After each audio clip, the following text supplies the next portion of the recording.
देखिए, सबसे बड़ी बात यह है कि 5 लाख ओबीसी सर्टिफिकेट्स कैंसल हो गए। उसमें कई मुसलमानों के सर्टिफिकेट कैंसल हो गए। वो इशू नहीं है क्या?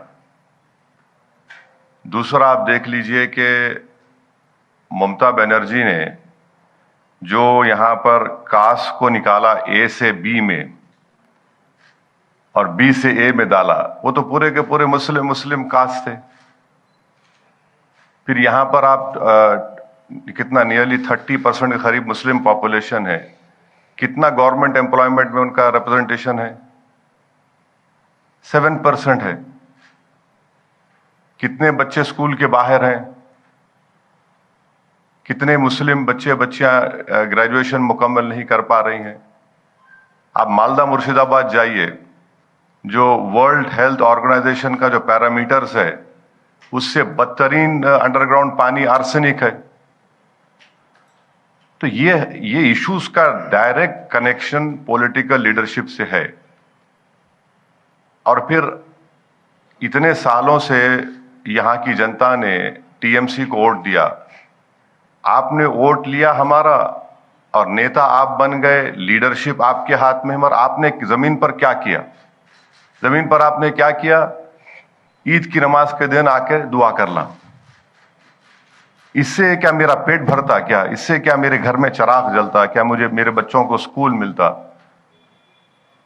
तो ये जो है, अब कोई पलटा के बोला नहीं टीएमसी में इतने मुसलमान है।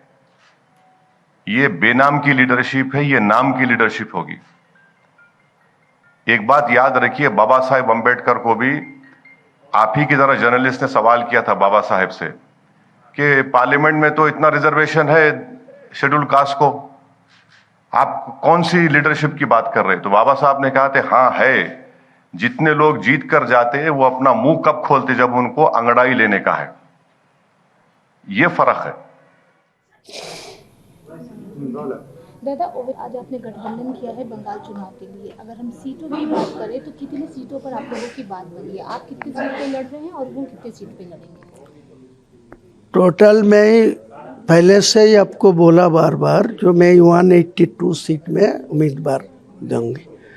तो आज के दिन में वो पहले से ही मैं वाईसी साहब को पार्टी को सीट जोड़ के मैं 182 का ऐलान किया।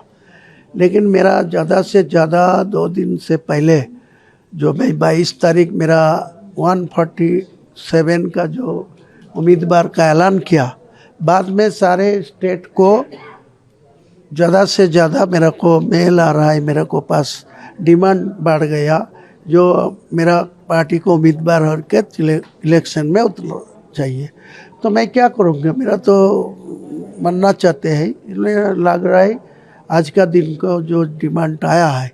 तो 4 बजे में ही पार्टी का स्टेट पार्टी का ऑफिस में ही उद्घाटन करेगी। तो उसी टाइम में ही आपको पता मिल जाएगी जो मेरे टोटल कितना सीट में चुनाव में उतरेगी। तो 10 सीट वो AIM का जो लोगों में चुनाव में उतरेगी। बाकी आम जनता उन्नयन पार्टी का जो हुइसल है, बासी है बंगला में, ये हुइसल लेके उतारेगी। दादा, जैसे कि आपने पहले ही कहा था कि जो मेरे साथ आएगा मैं उसके साथ अलायंस करने के लिए तैयार हूँ। आखिरकार आपने ओवैसी साहब के साथ में किया, क्या वजह है कि इन्हीं को आपने चुना? वैसे साहब को साथ मेरा पहले से ही बात फाइनल करके रखा, लेकिन उनको बजा रही ISF का, CPM को, सबको ढूंढ रहा है। बार बार मेरे बातचीत भी हुआ, लेकिन वो नहीं आया। तो मेरा क्या कसूर है? मैं तो कोशिश किया, कोई नहीं आएगी। मेरा बेटी का शादी देख के दामाद ढूंढेगी, तो कोई नहीं आएगी तो मेरा बेटी का शादी बंद होगी? बंद तो नहीं होना चाहिए ना, शादी तो देना ही चाहिए। तो मैं इलेक्शन आ गया, इलेक्शन कमीशन में वो ऐलान कर दिया 23-29 अप्रैल को चुनाव 2 फेज में हो रहा है। तो मेरे को तो उम्मीदवार देना ही चाहिए।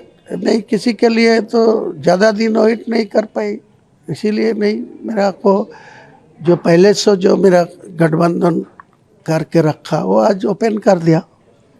हुमायूं कबीर के लिए हमेशा से ही टीएमसी हो या बीजेपी हो बोलती है कि ये बी टीम है, तो अगर हम चुनाव में देखें तो किसके लिए ज़्यादा आप इम्पैक्ट करेंगे? अभी TMC किसी या BJP? किसी को बी नुकसान टीम किसका का होगा? किसी को बी टीम का आदमी में ही नहीं होना चाहिए। मैं ए टीम का कैप्टनशिप दे रहा है ये इलेक्शन में।